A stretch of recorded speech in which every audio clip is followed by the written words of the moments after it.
Alright, boys and girls, ladies and gents, whatever, this is Matt, the from Oztech Junkies over here.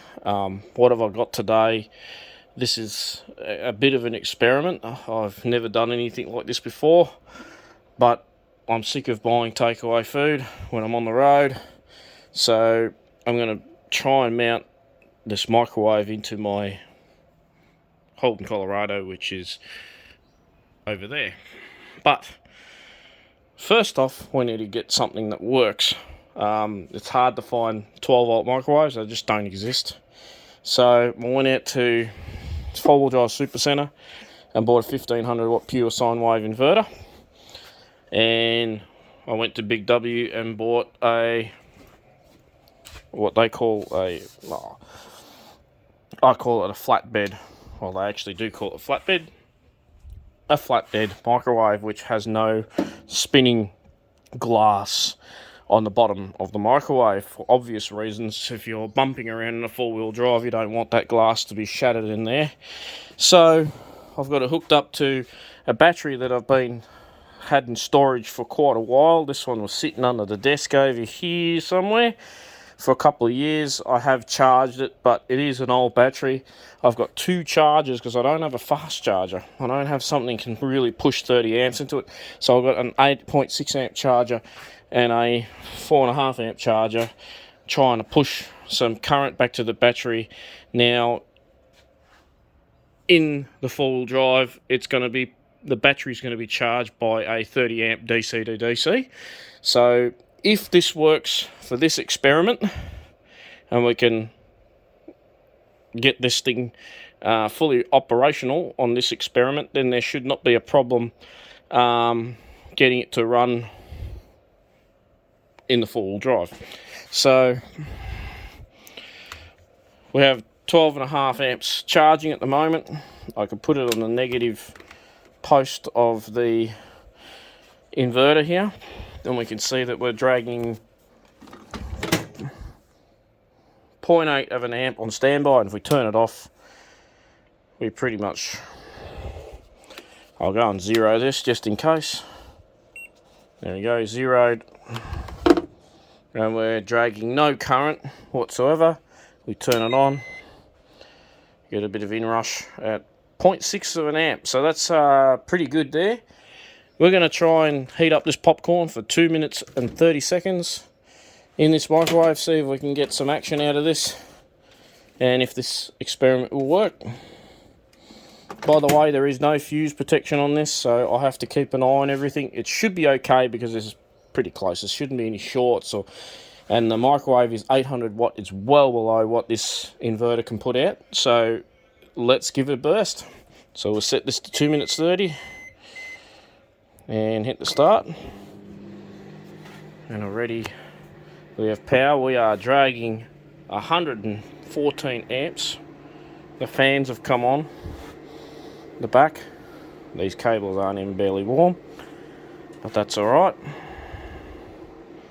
My issue here is that we're going to run out of power, but we are running at 11.7 volts to the battery at the moment. 11.5, it's dropping. This battery may not be charged enough to do the job, but we've got to give it a go somehow.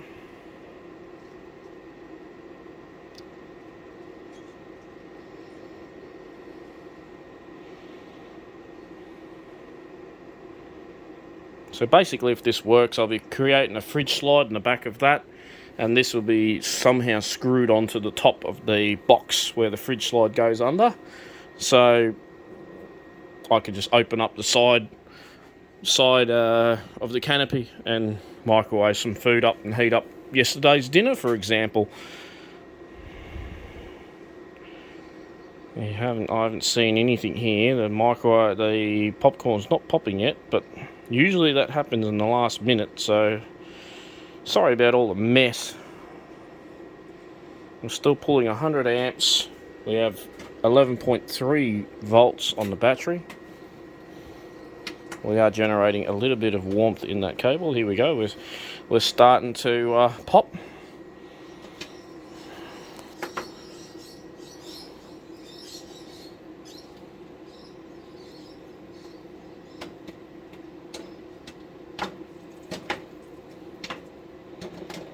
might just turn this.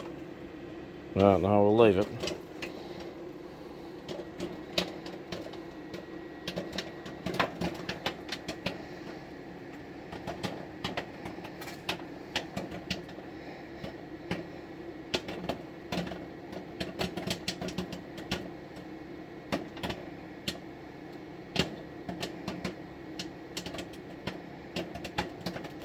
It's going to need a little bit more.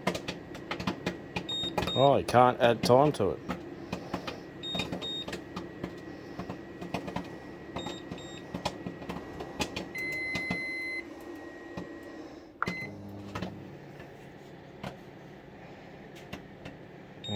Don't think I had it on for long enough.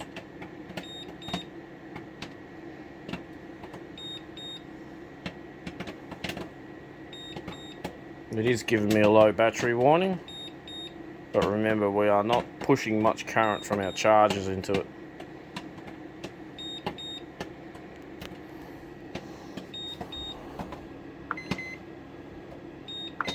I'm surprised we can't add another 30 seconds. Nope.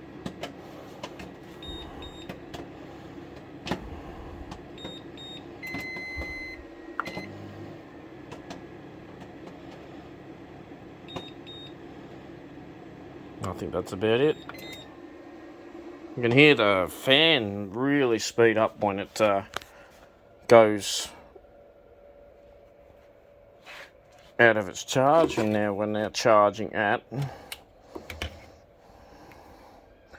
that did get warm, but the voltage is 12.3 volts and we're charging, 12.3 amps we're charging at, so it is pulling a bit of current to charge, but hey, looks like